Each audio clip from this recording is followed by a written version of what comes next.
Hello વિદ્યાર્થી મિત્રો, ધોરણ 10 સંસ્કૃત ચેપ્ટર 6 કાષ્ઠખંડ. કાષ્ઠ એટલે લાકડું, ખંડ એટલે રૂમ નહીં મિત્રો, અહીંયા ટુકડો અર્થ છે. સંસ્કૃતમાં ખંડને શું કહેવામાં આવે છે? ટુકડો. લાકડાનો ટુકડો. લાકડાનો ટુકડો એવું કંઈક થોડુંક કેવું લાગે આપણને કે શું હશે આમાં, આ પાઠમાં લાકડાના ટુકડા વિશે શું હશે?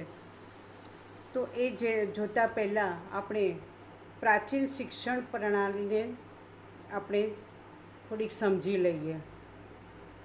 આપણા ભારતમાં પ્રાચીન સમયમાં શિક્ષણ મેળવવા માટે શાળાઓ ન હતી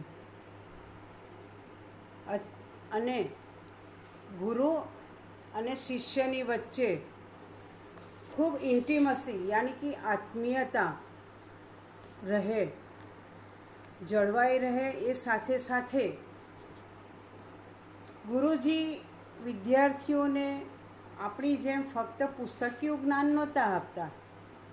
પુસ્તકીય જ્ઞાન ઉપરાંત ઘણા બધા પ્રસંગો એવા બને, કોઈ પરિસ્થિતિ એવી સર્જાય અથવા કુદરતના સાનિધ્યમાં ફરવા પણ નીકળ્યા હોય તો એ કુદરતના સાનિધ્યમાં કોઈ વસ્તુને કંઈક અનોખું જોઈને પણ શિક્ષક અથવા ગુરુજી એ પોતાના શિષ્યોને એના પરથી શિક્ષણ આપતા હતા. તો એવું નથી કે આપણે અત્યારે જે ભણીએ છીએ, શિક્ષણ મેળવીએ છીએ, એ શું છે? ફક્ત વ્યવસાયલક્ષી શિક્ષણ આપણે મેળવીએ છીએ. વ્યવસાયલક્ષી એટલે કોઈ આપણે ધંધાનું નથી શીખતા, પરંતુ ભણી ગણી મોટા થઈને સારી નોકરી કમાઈશું અને ધન ઉપાર્જન કરીશું, ખૂબ સારું સ્ટેટસ મેળવીશું જોબમાં. આ આપણો એક મુખ્ય હેતુ હોય છે. જ્યારે પ્રાચીન સમયમાં એવું નહોતું. દરેક પાસામાં દરેક જીવનના દરેક પાસાને આવરી લઈ અને ગુરુ એમને શિક્ષણ આપતા હતા. અત્યારે તો જો એમ કહ્યું હોય અમે કે જા બેટા મારા માટે પાણી લઈ આવ, તો પાણી લાવીને આપે તો ખરા, પણ ઘરે જઈને પછી ત્યાં આજે તો મેં અમારા સર માટે પાણી મંગાવ્યું હતું, સરને મેં પાણી આપ્યું. હોમવર્ક નથી કર્યું તો સર કે મેડમે કંઈ પનિશમેન્ટ કરી કે કંઈક લડ્યા કે કેમ નથી કર્યું, થોડાક એગ્રેસિવ થઈને બોલે તો ઘરે જઈને મમ્મીને કહી દેવાનું કે આજ તો મને લડ્યા સર કે મેડમ લડ્યા. જ્યારે પહેલાંની પ્રાચીન શિક્ષણ પ્રણાલીમાં નહોતું ત્યારે એવું હતું, સોટી વાગે ચમચમ વિદ્યા આવે ગમ ગમ. માર પણ પડતો હતો, પનિશમેન્ટ બીજી પણ થતી હતી. જંગલમાં લાકડા કાપવા જવું પડતું હતું. ગુરુપત્નીના ઘરના કામ બધા કરવા, ગુરુપત્નીને ઘરના કામમાં મદદ કરવાની, પાણી લાવી આપવાનું, કપડાં ધોવા, વાસણ ધોવા, નદીએથી પાણી લાવો, લાકડા કાપી લાવો, ઘાસ ચારો લઈ આવો, ગુરુજીની સેવા પૂજા કરવા માટે ફૂલ પાન લઈ આવો. આ બધું જ કરવું પડતું ને ત્યાં જ રહેવું પડતું. વાસણ પોતાના જાતે ધોવાના. ગુરુપત્ની કેટલા નવા કામ વાસણ કરે, જમાડે ખરા પણ બનાવીને, પણ વાસણને બધું તો પોતે જ કરવું પડે ને. એટલે બધા જ જીવનના દરેક પાસાને આવરીને ત્યાં શિક્ષણ આપવામાં આવતું હતું અને માટે જ ત્યાં ગુરુકુળમાં રહેવું પડતું હતું. વિદ્યાર્થીઓએ ગુરુકુળમાં જ રહેવું હતું અને રહીને વિદ્યાભ્યાસ કરવો પડતો હતો. એટલે ગુરુ અને શિષ્યનું સાનિધ્ય આખો દિવસ રહેતું હતું. મેં પહેલાં કીધું ને, ઇન્ટિમસી એટલે ગુરુ શિષ્યમાં પુત્ર ને પિતા જેવો ભાવ કેળવાતો હતો. અત્યારે તો આપણે તો મશ્કરી કરવામાંથી જ ઊંચા નથી આવતા શિક્ષકની. ભલે તમે અમારી સામે જો સારું બોલતા હોય, પણ અમારી પાછળ તો તમે કરતા જ હોય છે વાતો, ગમે તે રીતે અમારા ઉચ્ચારણ અમારા વિશે કરતા હો છો. અમને ખબર હોય પણ અમે પણ બાળક સમજીને ઇગ્નોર કરી દેતા હોય છે. તો આ પ્રાચીન ભારતીય શિક્ષણ પ્રણાલીમાં ગુરુ શિષ્યનું સાનિધ્ય કેળવાય તે ખૂબ અગત્યનું હતું. અને આખો દિવસ બંને ગુરુજી અને શિષ્ય સાથે રહે. અને ક્યાંય બી ચલો કેટલીક વખત શું છે કે નદીએ નાહવા જાય છે, કેટલીક વખત એક ગામથી બીજે ગામ જવાનું હોય છે, તો શિષ્યને સાથે લઈ જાય. તો રસ્તામાં રસ્તામાં પસાર થતાં જે પણ કંઈ નવીન, આ બેટા જો આ વૃક્ષને આનું નામ, આ વૃક્ષનું આ નામ છે, આ વૃક્ષનું આ નામ છે, એની પર આ ફળ થાય, આ વૃક્ષ ઔષધિમાં કામ લાગે. તો એમ આવી રીતે એનો પરિચય આપી અને એ રીતે એમને શિક્ષા આપતા હતા. તો તે વખતે ગુરુ શિષ્ય એમ ન બોલી શકે કે સર અમારો તો ટાઈમ પૂરો થઈ ગયો, 12:30 થી 5, 5:30 સુધી જ અમારે ભણવાનું, હવે અમારો ટાઈમ પૂરો થઈ ગયો, બેલ વાગી ગયો, હવે અમે નહીં ભણીએ. એવું ન ચાલે. શિષ્યને ગુરુના સતત સાનિધ્યમાં રહીને સતત શીખવાનું રહેતું હતું. એટલે ગમે તે પરિસ્થિતિમાં ગમે ત્યારે શિક્ષક શું કરતા હતા, ગુરુ વિદ્યાર્થીઓને જ્ઞાન પીરસવાનું કાર્ય કરતા હતા. અને ખૂબ સાહજિક રીતે ચાલતા જો બેટા આ વૃક્ષ છે ને, અને આની પર જે ફળ છે ને એ આ ઔષધિમાં કામ લાગે, એના મૂળ આ ઔષધિમાં કામ, એટલે સહજ રીતે, કોઈ આપણી જેમ લખવાનું નહીં કે વાંચવાનું નહીં, ગોખણપટ્ટી નહીં, કશું નહીં, સાહજિક રીતે આવી રીતે જ્ઞાન આપવાનો શિક્ષકને ગુરુને અવસર મળતો હતો. અને શિષ્યોને પણ આવી રીતે જ્ઞાન પ્રાપ્ત કરવાનો અવસર મળતો હતો. હવે ધીમે આવી આ પરંપરા આજે પણ પ્રાચીન પદ્ધતિથી સંસ્કૃતનું અધ્યાપન કરાવતી પાઠશાળાઓ અને ગુરુકુળોમાં સચવાયેલી છે. હજી પણ ગુરુકુળો એવા છે, ઘણા ગુરુકુળો છે કે પાઠશાળાઓ છે.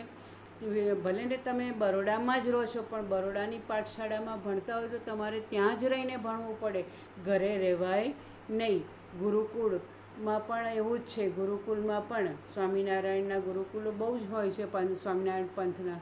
તો ત્યાં જ રહેવાનું ને ત્યાં જ ભણવાનું. ભલે ને તમે બરોડામાં જ રહો છો, પણ બરોડાના જ ગુરુકુળમાં તમારે ભણવું છે તો ત્યાં જ રહેવું પડે. તો એવો જ એક પ્રસંગ, ગુરુ અને શિષ્ય ચાલતા જઈ રહ્યા છે. તો નદી કિનારે બંને ચાલી રહ્યા છે, ત્યારે નદી કિનારે ભ્રમણ કરતા શિષ્યને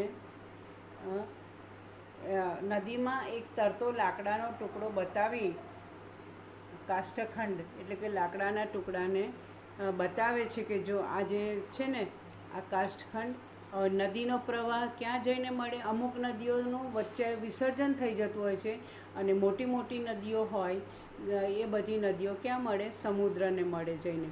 તો એ કહે છે કે આ નદી જે વહી રહી છે એ સમુદ્રમાં મળવાની છે. તો આ લાકડાનો ટુકડો પણ નદીના પાણીની સાથે વહેતો ક્યાં જશે, એ સમુદ્રમાં જઈને મળશે. અને પણ સમુદ્રમાં જતાં સુધીમાં વચ્ચે તો કેટલા બધા અવરોધો આવશે, કેટલા અવરોધો એને પાર થશે, ત્યારે અવરોધોને પાર કરીને જ એ સાગરમાં પહોંચશે. તો એવા એને 4 મુખ્ય, ઘણા બધા આવે છે પણ મુખ્ય 4 અવરોધ આવે છે. અને એ 4 અવરોધો પાર કરી અને સમુદ્રમાં યાની કે રત્નાકરમાં પહોંચવાનું પ્રાપ્ત આ કાષ્ઠખંડને થશે. તો એ અવરોધોને કેવી રીતે ગુરુજીએ લીધા, એ અવરોધો કે વિઘ્નો જે કહીએ છીએ ને, અવરોધ કહો કે વિઘ્નો કહો કે ઓબ્સ્ટેકલ્સ કહો, તો ગુરુજીએ એ વિઘ્નોને કેવી રીતે પોતાના શિષ્યના ને ધ્યાન દોરીને ગુરુજી એને કહે છે કે જેમ વિઘ્નોથી બચતો આ કાષ્ઠખંડ જેમ સમુદ્રમાં પહોંચશે, તો એવી જ રીતે જીવનમાં પણ ઘણા બધા અવરોધ આવે છે, ઘણા બધા વિઘ્નો આવે છે.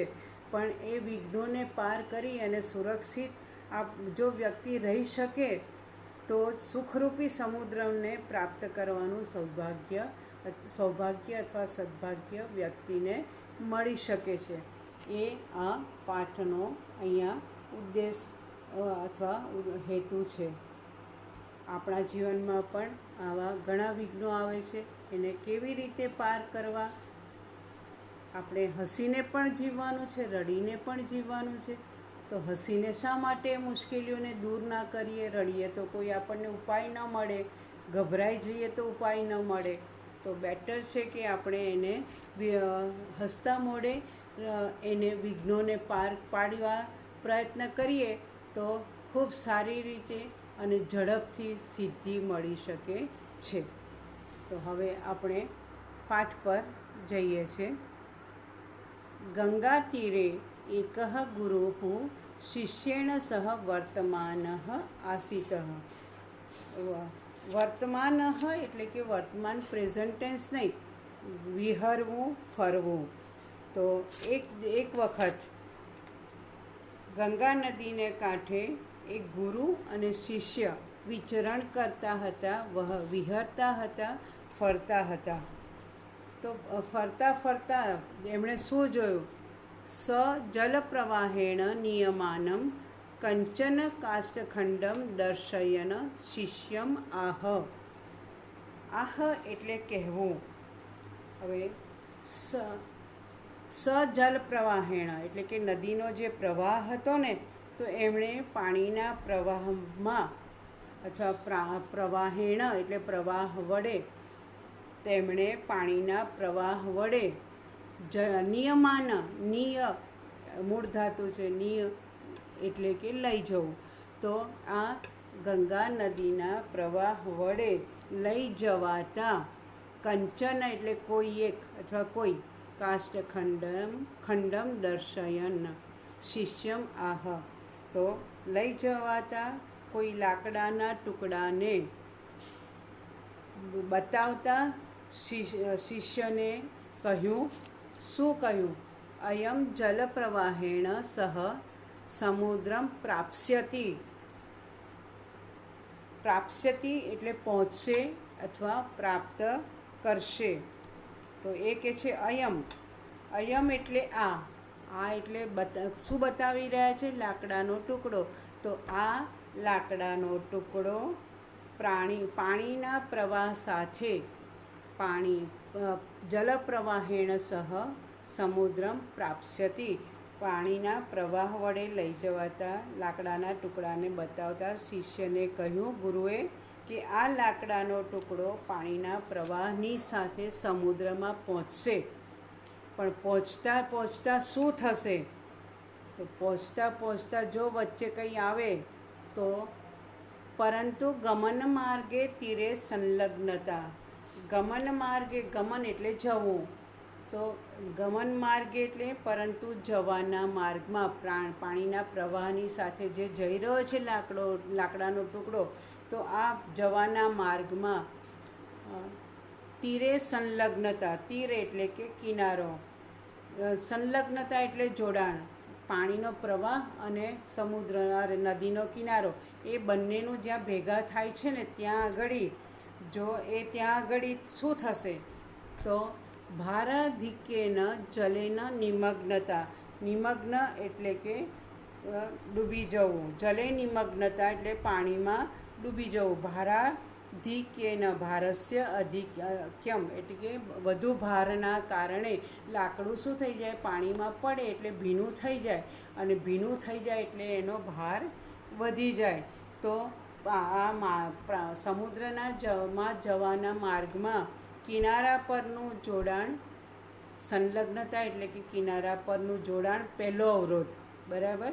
બીજો અવરોધ ભારની અધિકતાના કારણે એટલે કે વધુ ભારના કારણે એ શું થઈ જાય? પછી ભાર વધી જાય એટલે પાણીમાં ડૂબી જાય. તો ભારાધિક્યેન જલે નિમગ્નતા, વધુ ભારના કારણે તે પાણીમાં ડૂબી જાય. આ બીજો અવરોધ આવ્યો. સમુદ્રના મળવા માટે અવરોધ આવશે 4 મુખ્ય. ઘણા બધા આવે પણ મુખ્ય તો 4. તો બીજો અવરોધ વધુ ભારના કારણે અથવા ભારની અધિકતાને કારણે પાણીમાં ડૂબી જવું. પછી ત્રીજો આવર્તપાતતા. આવર્તપાતતા એટલે કે વમળમાં પડવું. ઘણી વખત જ્યાં બહુ ઊંડું પાણી હોય ને, ત્યાં પાણી શું થાય? વહેતું હોય ને, પણ એ પાણી ત્યાં એટલું બધું ગોળ ગોળ ગોળ ગોળ ગોળ ગોળ ઘૂમે ને, ઘૂમરી, એને વમળ કહેવાય. અને જો એમાં ફસાયા તો અંદર ડૂબી જ જવાય, આપણે તો ડૂબી જ જઈએ, બહાર આવી જ ના શકીએ. તો આ લાકડાની તો શું હવે, એ બી બિચારું ગોળ ગોળ ગોળ ગોળ ગોળ ફરતું ફરતું એમાં ફસાઈ જાય, બહાર નીકળી જ ના શકે. એટલે ત્રીજું એનું અવરોધનું કારણ છે આવર્તપાતતા, એટલે કે વમળમાં ફસાવવું. પછી ચોથું, નદી જલ વિયોગશ્ચ ઇતિ ચત્વારો વિઘ્નઃ ન ભવેયુઃ તદા એવ. એટલે પાણીથી વિખૂટા પડી જવું. ઘણી વખત એટલો બધો પાણીનો ફોર્સ આવે ને તો એ કિનારા પર ફેંકાઈ જાય. લાકડું ઉપર તરતું હોય એટલે કિનારા પર ફેંકાઈ જાય, એટલે સમુદ્રમાં ન જઈ શકે વેણની સાથે. તો આમ આવા 4 વિઘ્નોના કારણે, એટલે જલ વિયોગેશ્ચ ઇતિ, અને નદીના જળના વિયોગથી અથવા પાણીથી વિખૂટા પડવાને કારણે, ઇતિ ચત્વારો એટલે કે 4 વિઘ્ન ન ભવેયુ. આમ જો 4 વિઘ્નો ન એને અવરોધરૂપ થાય, તદા એવ તો જ, 4 વિઘ્નો એને ન આવે તો જ, ત્યારે શું થાય, એ નદીના પ્રવાહની સાથે સાથે સમુદ્રમાં જઈને મળી જાય. નહીં તો શું થઈ જાય, એ સમુદ્ર સુધી જઈ શકે નહીં, વચ્ચે અટકી જાય. તો ગુરુહુ અગ્રે ઉપદિશતિ શિષ્યમ, અગ્રે એટલે આગળ. હવે આ 4 વિઘ્નો બતાવે છે કે આ સમુદ્રમાં મળવા માટે લાકડાને 4 વિઘ્નો ઉપર જણાવ્યા પ્રમાણે ન આવે તો જે સમુદ્રને મળશે. હવે આગળ બીજો ઉપદેશ આપતા વધારે કહે છે, ગુરુ શિષ્યને ઉપદિશતિ શિષ્યમ, અગ્રે એટલે કે આગળ વધુ ઉપદેશ આપતા શિષ્યને જણાવે છે. શું જણાવે છે? વયમ સર્વે માનવાઃ અપી કાષ્ઠખંડા ઇવ. વયમ એટલે આપણે, સર્વે એટલે બધા, આપણે બધા માનવો પણ કેવા છે? અપી કાષ્ઠખંડા ઇવ એટલે જેવા. આપણે બધા માનવો પણ આ લાકડાના ટુકડા જેવા જ છીએ. કેમ કે છે એવું? અસ્માકમ જીવનમ એવ નદી. આપણું જીવન પણ કેવું છે? નદી જ છે. હા, જીવન એક ધાર્યું ક્યાંય અટકે છે ના, વહે જ જાય છે. સમય કદી અટકતો નથી, એમ જીવન પણ અટકતું નથી. આપણે જન્મ્યા ત્યારે 2.5 કિલોના હતા, 3 કિલોના, 1 ફૂટના, 1.5 ફૂટના હતા, અને અત્યારે કેવડા મોટા થઈ ગયા. અટક્યું આપણું જીવન? ના. જેમ નદીનો પ્રવાહ આગળ ધપ્યા કરે છે સમુદ્રને મળવા, એમ આપણું જીવન નૈયા પણ આગળ ને આગળ વધતી જ રહે છે. પરિવાર પ્રવાહરૂપ, જેમ આ નદી જીવન આપણું શું છે, આગળ નદી જેવું છે. જ્યારે આપણો જે પરિવાર કુટુંબ છે એ કેવો છે? પ્રવાહરૂપ છે. આપણું કુટુંબ પ્રવાહરૂપ છે, આપણું જીવન નદીરૂપ છે. જ્યારે પ્રવાહ, નદીનો પ્રવાહ, પાણી જે વહેશે એ આપણો પરિવાર છે. તો અને એ પરિવારમાં શું હોય? તત્ર સ્નેહરૂપમ જલમ વહતી. પરિવારમાં, કુટુંબમાં બધા સભ્યો ભલે તૂતું મેમે થતી રહે, પણ એકબીજાને ખૂબ પ્રેમ કરતા હોય છે. સ્નેહરૂપી જળ વહે છે. એટલે કે છે તત્ર, ત્યાં, પરિવાર, ત્યાં એટલે પરિવારમાં, સ્નેહરૂપમ જલમ વહતી. પરિવારમાં એકબીજાના પ્રત્યે, તો પરિવારજનો પ્રત્યે સ્નેહરૂપી જલ વહે છે. સ્વકીય પરિવારે જીવંત કાષ્ઠરૂપા વયમ સુખપૂર્ણમ સંસારરૂપમ સમુદ્રમ અવશ્યમ પ્રાપ્તુમ શક્નુમઃ યદિ ચત્વારો વિઘ્ના ન ભવતી. બહુ સરસ કીધું છે. આમાં લેખકે, ઋષિએ બહુ સરસ કીધું છે કે પોતાના પરિવારમાં પણ પરિવાર સાથે જીવન જીવતા આપણે બધા જ સ્વકીય પરિવાર એટલે કે આપણા પરિવારે જીવન જીવતા કાષ્ઠરૂપા એટલે કે લાકડાના ટુકડાઓ, આપણે બધા લાકડાના ટુકડા જે છે ને નદીમાં ભવે છે ને, એમ લાકડાના ટુકડા રૂપ જેવા જ આપણે સૌ છીએ. કેમ કે છે? કેમ એવું કે છે? વયમ સુખપૂર્ણમ સંસારરૂપમ સમુદ્રમ અવશ્યમ પ્રાપ્તુમ શક્નોતિ. પહેલાં એ લઈશું, પછી તો આપણે આ લાકડાના ટુકડા રૂપ જે આપણે છીએ, તો આપણે પણ સૌ જો આપણા જીવનમાં પણ જો ચાર મુખ્ય વિઘ્નો ન આવે તો યદિ ચત્વારો વિઘ્ના ન ભવંતી. આપણા જીવનમાં પણ જો આ ચાર વિઘ્ન ન હોય તો કાષ્ટરૂપા વયમ સુખપૂર્ણમ સંસારરૂપમ સમુદ્રમ અવશ્યમ પ્રાપ્તમ શક્નુમ. જો આપણા જીવનમાં લાકડાના ટુકડાની જેમ ચાર વિઘ્નો ન આવે તો સુખથી ભરેલા આ સંસાર સાગરમાં સુખપૂર્ણમ સંસારરૂપમ, સુખપૂર્ણ અથવા સુખથી ભરેલા સંસારરૂપી સમુદ્રમ એટલે કે સંસારરૂપી સમુદ્રને અવશ્યમ પ્રાપ્તુમ શક્નુમ. આપણે સંસાર સાગરમાં જરૂરથી સારી રીતે આપણે પહોંચી શકીએ છીએ. હવે જ્યારે ગુરુએ એમ કીધું કે આ લાકડાની જેમ સમુદ્રમાં લાકડું જો ચાર વિઘ્ન નહીં આવે તો સુખરૂપે પહોંચી જશે સમુદ્રમાં, એમ આપણા જીવનમાં પણ જો આ લાકડા રૂપની જેમ ચાર વિઘ્નો ન આવે તો આપણે પણ સારી રીતે સંસારરૂપી સાગરને તરી શકીએ છીએ. જ્યારે એવું ગુરુએ શીખવાડ્યું શિષ્યને, ત્યારે ગુરુને શિષ્ય પૂછે છે, જીવને કીદૃશાઃ વિઘ્નાઃ ભવન્તિ ઇતિ શિષ્ય અપૃચ્છત. શિષ્યએ પૂછ્યું, જીવનમાં કેવા વિઘ્નો હોય છે? એને તો અત્યાર સુધી કોઈ વિઘ્નનો અનુભવ નથી થયો. નાનો બાળક છે, જ્યારે મોટા થાય, લગ્ન થાય, જ્યારે બધી સંસારિક જવાબદારીઓ આવી પડે ને ત્યારે ખબર પડે કે જીવન કેવું છે.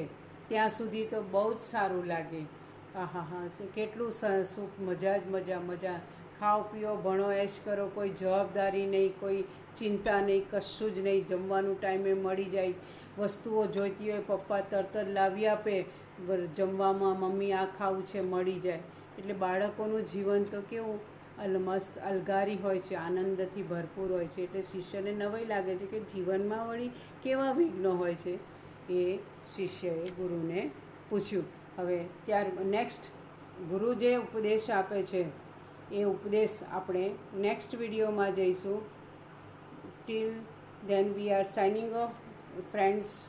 See you in the next video. Have a good day. Bye. Jai Shri.